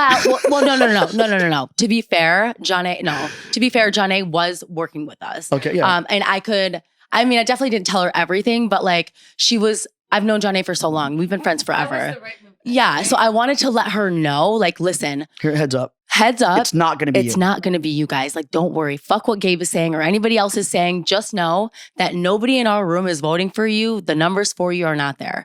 So the next morning when Theo is trying to get into Jonna's head and saying how people are going to say her name or Ashley's name, Jonna already knew at that moment that it wasn't going to be them. So she's just taking in all of Theo's information. And then she goes back to tell Gabe to give him a heads up. And that's when Gabe is just so manipulated at that point that there's no talking any sense into him. And then, I mean, my God, what's wild is the one person that Gabe should know 100% has his best interest in mind and is not going to try and lead him astray is his partner. But that was the core problem. Yep. And the thing was with him is like, he was not coachable. I had so many discussions with him saying, if you don't figure out how to work with Jonna, it's never going to work. That's rule number 1 in a partnership.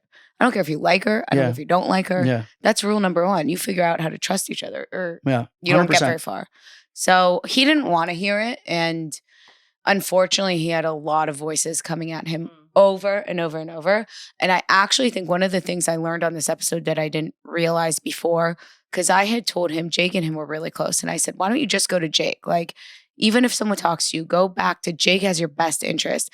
And unfortunately, what I realized this episode was they had gotten Jake to believe that too. And to me, that was almost the turning point. But wasn't because Theo had Jake also said, don't do it. But wasn't Theo trying to then throw the vote onto Jake and Ashley? Wasn't that like what he was trying to? Ashley and That's Leo. what I meant. But Leo and here's Ashley, the thing. He knew Jake, Gabe, and Leo were locked in.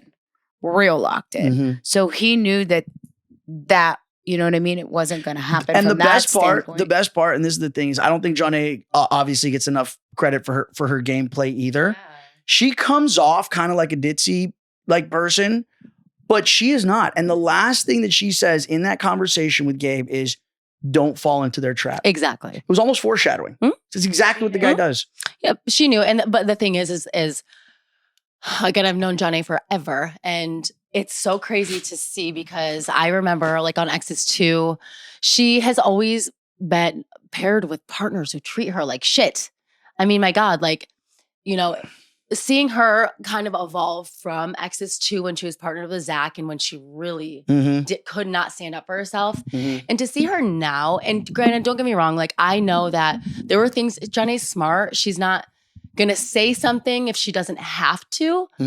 But I also think that like she should have said something in that moment. She's not assertive enough. And Yeah. and that's the problem is it's almost like I think the reason, but here's what's crazy is Gabe is the least assertive person in the game. No, I'm just saying he yes, isn't. but Unless it's with her. But no, he did it to me too. There were a lot of things that they didn't air. Okay. That a lot of moments throughout that he just didn't want to hear it. And I think he was so stressed out and under so much pressure to do, like people in that alliance were constantly telling him what to do. There was even a time where I was his partner and he basically ended up changing the vote like at the last second and saying if I didn't go with him, he was going to just vote us in and I would have to go to elimination on a girl's day. So again, another person that has a blind allegiance to this Theo and Olivia cabal, even though it's like, dude, this is doing you absolutely no good. And you know what I think it was? Because I really did try to help him and he just couldn't get it. They were talking and we weren't, you know, our advice and feedback was talk to Jake or, you know, just don't listen or ask them why. If it, like, think about it for a fucking second before you make a decision. But they would continue to, and I think he just felt pressure to do it. And we didn't pressure. This is the most hilarious clip, or one of them. There's a few, but, and this is why, okay, to believe after listening to Theo give this explanation to Gabe and Jake outside about why they need to switch their vote or why, okay, basically this is Theo trying to convince them that what they heard is not what's so. And it's absolutely incredible that they took it and they were like, yeah, this makes sense. She had just come up to me and said, Theo came up to me and told me that we're voting in Leo. I was like, that don't make sense. I just spoke to her and he said, no, I didn't say we're voting for Ashley, so she's made up. What I said to her upstairs, I go, oh, out of the girls upstairs, you know, is there anyone's name you can't say? Yeah. And she's like, I can't remember who she said. She said, I can't remember who she said. Like, how did or the girl, he just made the vaguest statement ever. I went up, the girls upstairs said, we're going to vote her in. I can't remember who they said. I was like, I have a preference, but I didn't say who it was. She's full of mate, honestly. I don't have a preference, but I didn't say who it was. So basically, he just made up this vague set of statements. He doesn't know who it was that he was in the room with, who said it, or what person he threw out there. And you've got Johnny and Gabe right now. They're not working well together at the moment. If he's not happy with Johnny, then he has an option. All he's got to do is stake, and then I'm safe. And that's basically it. So Theo, with the most illogical, ridiculous argument ever, convinces Jake and Gabe that they are now going to, say his name or stay? Or, to be honest, like, to me, this is one of the rookie moments. Oh my God. Right? Like, we're like, hello, you ask a couple of follow-up questions. Yes. Exactly. Like, Who? Yeah. Where? What do you mean? When? Why? When? Like, my God. And you know what's so crazy too? It's like, Gabe has, I mean, from what I know, he's done his research on the challenge. He's watched seasons. He's a fan. Like, he knows the show. And for somebody who's watched it and studied it the way that he has, I'm just like, how did you let these people take advantage of you like this? Right after Theo plants the seed in Gabe's head that they're going to say his name, the second he goes in, Olivia goes in and says, you need to stake a claim. So she basically says, Theo's going to plant the seed and I'm going to water it. That's basically what happened. It's amazing. The two of them are like, they were, I mean, I'm actually scared about how diabolical this child that they're about to have. I was going to say, that's how gonna be. the same thing that happened how they got pregnant. Yes. Crazy. Okay, so they now have gotten into Gabe's head. This has gone from Gabe, you are 100% safe and off the table, and Theo's going in, to now Theo is most likely going to be saved because now Gabe's going to make the idiotic move. At this point, did you guys know it was a sprint up a hill? No, we assumed, like, Okay. based on the first Yep. challenge that we had Okay. or 'Cause whatever. this is the first. Right. This Yeah. is the first state claim. And Claim then stake. we had assumed All right. also, since it was sort of like fresh meat, that it was going to be a similar type of thing, just up a hill. Mhm. So up a hill in a puzzle, basically. So then the vote goes down. Gabe immediately stands up and stakes a claim, which brings us then to this moment. I think this is really up. Like, from every angle that you look at this, staking a claim is not a good idea. Johnny, did you know that he was doing that? I had a feeling. Yeah. If Gabe loses to Justin, which he might, that means we automatically have to go into elimination. We don't want that. Gabe's ego is so big. He's not everything that he thinks he is. It's not. I can't believe it. I don't even know if it's an ego thing though. Is it an ego thing? No, Just an he just got inexperienced- played. yes. He got played. And I think that's bottom line. There's no other, explanation for it. He got played. So now he's gone. And now I think this is kind of going back to what we were talking about earlier. This is where Turbo gets activated. Okay. I think Turbo now witnesses a massive power shift, a massive shift in the dynamic, especially because I think this is before Justin returns after winning. He senses a power shift, and he then, at the end of this argument, is the one that stands up and yells at Theo for calling everyone pussies. But this is how that conversation goes down.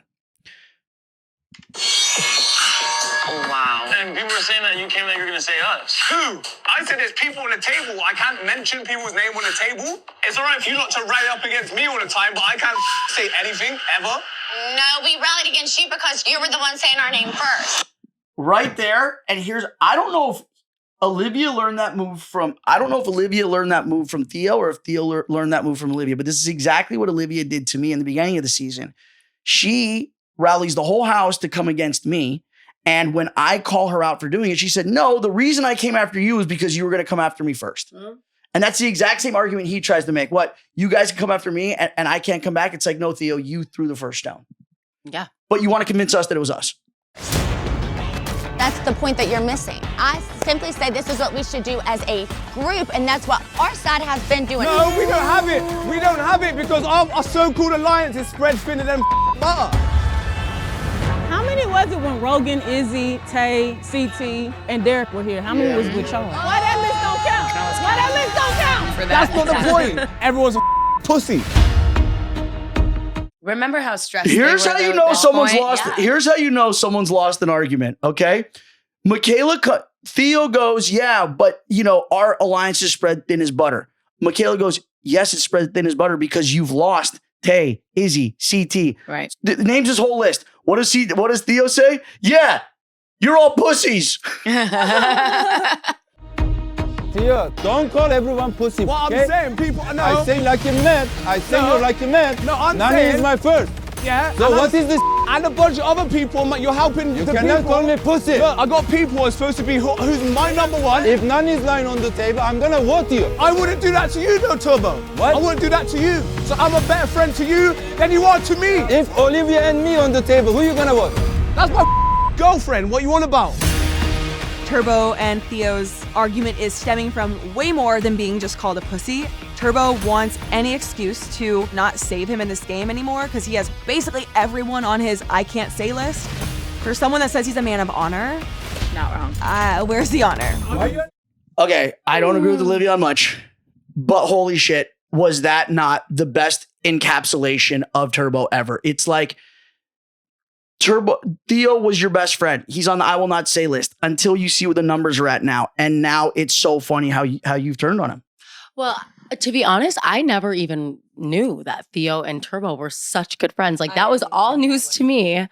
Like, I mean, when did that happen?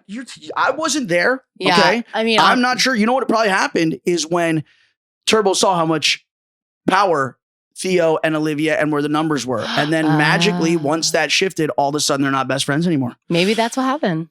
Gabe loses. No surprise there. Justin comes back. And then it is Jeremy against Gabe in the elim. Why couldn't I have had this elimination against Gabe? We all know the way this goes. Yep. Any surprises? No surprises. I think when we walked into that, I mean, there's always potential for a surprise before you walk in. But I think this one, it was like, all right, we're good. You know, and honestly, the women really had nothing to do on this one. It was all between them. So, and that's unfortunate because I mean, you helped, but I mean, this was something that you and Jeremy, I think, were just built to do. Yeah. So how does the game change now? Like obviously you can't give any spoilers, but now Gabe and Johnny are out of the game. You and Jeremy are back. Does this help change the dynamic? No, I mean, I think this one definitely was exposed the game a little bit more. Yep. I think it created more of that riff officially. Like Turbo, what I did notice, doesn't go public with things until he's ready to go public with them, right? Exactly. And so I think this was the point. Mm-hmm. And then, additionally, we know that, Sydney, Jeremy, like the alliances, the other people that probably had the most potential to go to the final, physically speaking, weren't on that side of the, right?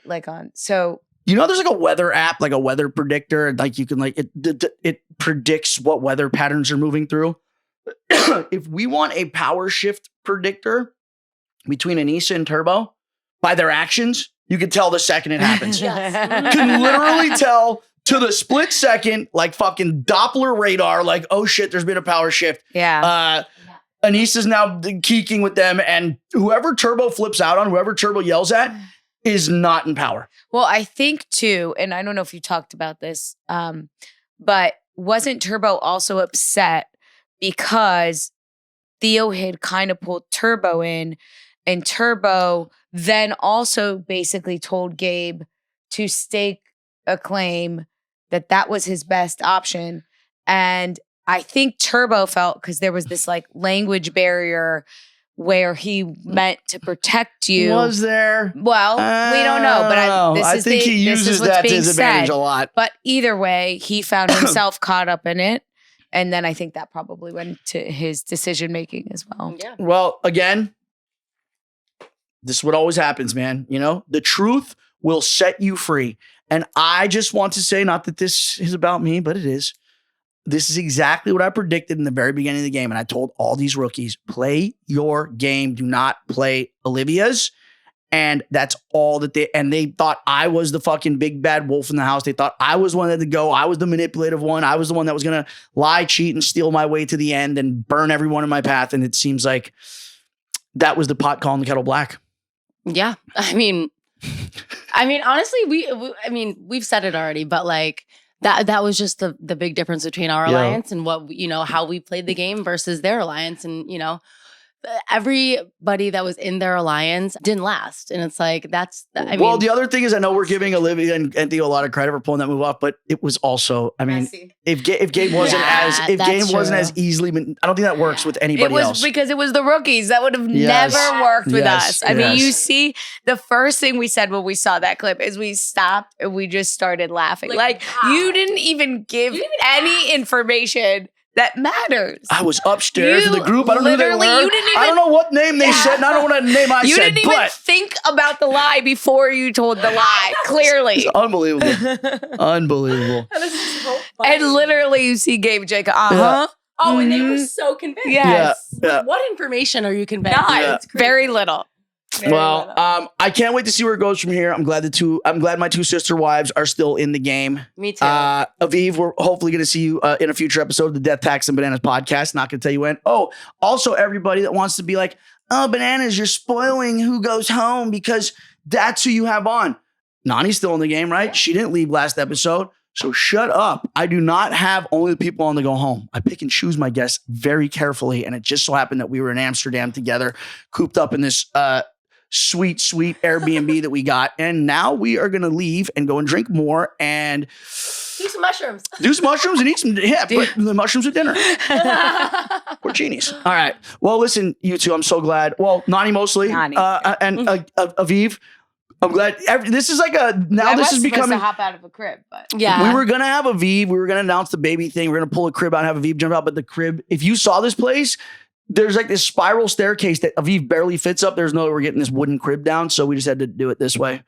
But ladies, I'm so glad that you are doing as well as you are this season. It makes me so proud to see the sister wives, my sister wives, and my people. Thriving. Can't wait to see where it all goes from here. Nany, for those who don't follow you or your OnlyFans. Oh, yeah. Where can they do that? Breaking news. Nany has an OnlyFans now. I do. We're about to go shoot some content for it, actually. So, guys, let me just tell you right now, all of those fucking messages that you send me calling me a hoe doesn't bother me. Just go to my OAuth and just talk shit there. At least I'll make money off of it. But anyways, yes, it's my Instagram at Nany Carmen. My OnlyFans, you can find me. It's all in my link tree on my Instagram. So what was it again? Aviv, where's your OnlyFans?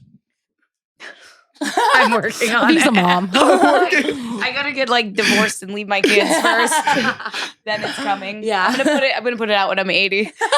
Oh shit! You know what we missed? You know what we forgot to include in this podcast? What? The foot blocker. Oh, what foot blocker? Aviv, keep those dogs away from me. What Got dog? a big. Nany, show them those baseball gloves. Shut up! You could be in the Alliance any day. What's wrong with your feet? You can be. Him and Leroy have been calling my feet. First of all, it was Fred Flintstone feet. That's what Johnny used to call it. And then Leroy started. They're not bad. Fred Flintstone has cute feet because they look like little bricks. So weird. And then Leroy started calling them baseball gloves. Rawlings. And now they're Rawlings. She could feel the ground ball with those things. I don't get it. Listen, if you don't have any insecurities going into a challenge house, you will leave with some. Exactly. Yes. Yeah, and if you are a kind, honest, trusting, good person, you either leave the first day or you will leave an evil bastard like Aviv. Yes. All right. Anyways, ladies, thank you for stopping by the Death, Taxes, and Bananas podcast, where the tea flows like wine and where the tea flows like champagne, and my guests instinctively flock like the salmon of Capistrano or a hooker in the red light district. I am Johnny Bananas. Sorry, I'm Oprah, and I love you. And we are the Sister Wives, and we love you. Woo! New Alliance. Let's go. Sister Wives on 3. 1, 2.